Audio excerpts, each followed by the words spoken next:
Bom dia, meu nome é Maria Luísa e eu vou falar sobre a síndrome de Turner, não sei. Síndrome de Turner é a normalidade dos cromossomos sexuais mais comum nas mulheres, ocorrendo a cada 2.000 crianças do sexo feminino nascidas vivas. Como eu posso explicar isso? O número anormal de cromossomos no organismo é denominado de aneuploidia. Durante o processo de fertilização, se um gameta não possui nenhuma cópia de um determinado cromossomo, não possui nenhuma cópia um gameta, haverá ausência desse cromossomo também no zigoto. Não terá o cromossomo no zigoto. Assim, esse zigoto será monossômico para esse cromossomo, né? E o diagnóstico, como você descobre que você está com a síndrome de Turner? O diagnóstico definitivo requer a realização do cariotipo.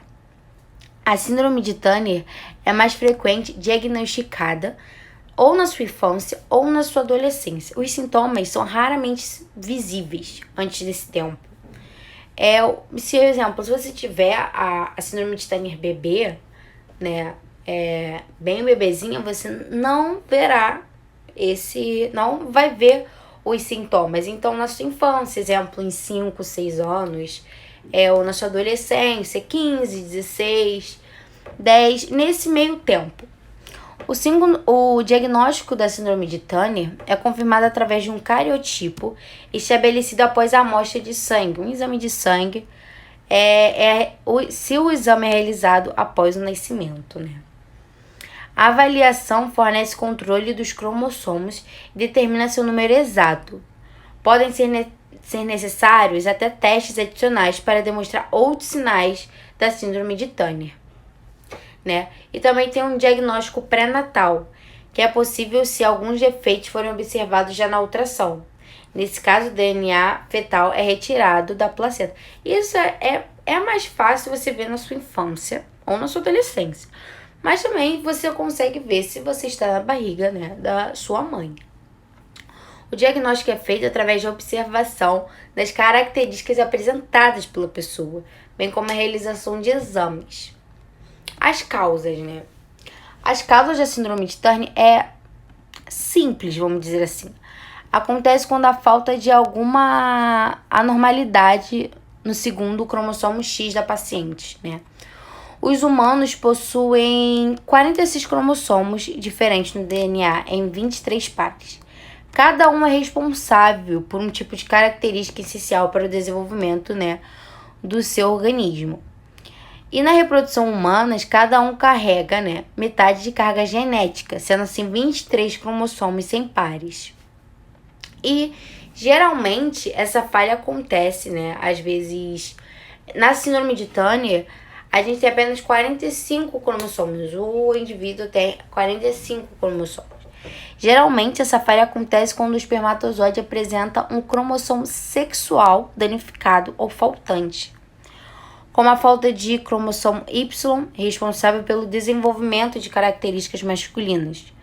Os fetos portadores da síndrome sempre serão meninas. É uma anomalia genética que ocorre aleatoriamente. Nem a idade da mãe na gravidez ou hábito da vida tem influência sobre qualquer anomalia do cromossomo X. Então, isso não é a idade da sua mãe na gravidez ou alguma coisa desse tipo. Sintomas. Existem diversos sintomas muito claros, né, na síndrome de Turner visíveis. Aqueles apresentam mais 50% dos casos são classificados como muito comuns. Muito comum, muito frequente, que gente, ocorre no seu dia a dia. E tem outros que são poucos frequentes. Vou dizer o frequente, não muito frequente. Exemplo, pescoço alado, excesso de pele e tecido mole na região dos ombros e pescoço. Problemas hormonais, que é comum, né? Linha de cabeça baixa. A linha do cabelo pode começar a ter meio no meio da nuca.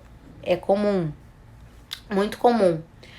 Esse pescoço alado é frequente, né? Então, retrognametismo é muito comum. O que que é? Mandíbula deformada e recuada, causando dificuldade de respiração e para fechar a boca. Mãos e pés inchados no nascimento, muito comum. Crescimento lento, puberdade ausente, né, também é muito comum. A monorreia, né, que é muito comum. Problemas cardíacos frequentes. Então, são vários, são habilidades verbais. Então, tem alguns que você não consegue ver, que às vezes é parte do seu dia a dia, que às vezes é parte, tipo, do que acontece. Você ter os pés inchados no seu nascimento, mãos inchadas no seu nascimento, isso é comum. Mas na síndrome de Turner existe tratamento. O tratamento se dá principalmente através da reposição hormonal. Até os 14 anos, a paciente recebe hormônio de crescimento, o que pode garantir 1,5 centímetros por ano.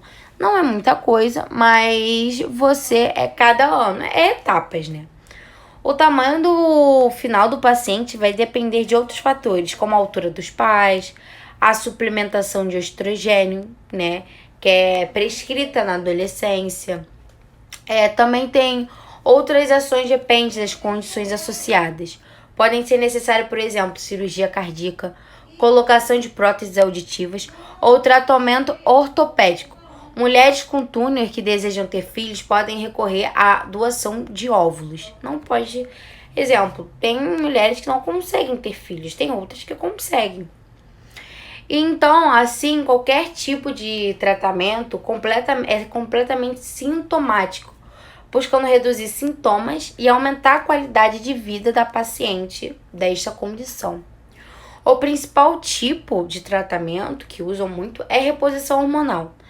Uma vez que a deficiência de estrogênio chega a atingir 98% dos portadores, a síndrome de Turner dos 98% de síndrome de Turner. A portadora da síndrome de Turner deve passar por um acompanhamento médico, principalmente durante o período da infância e da adolescência, né?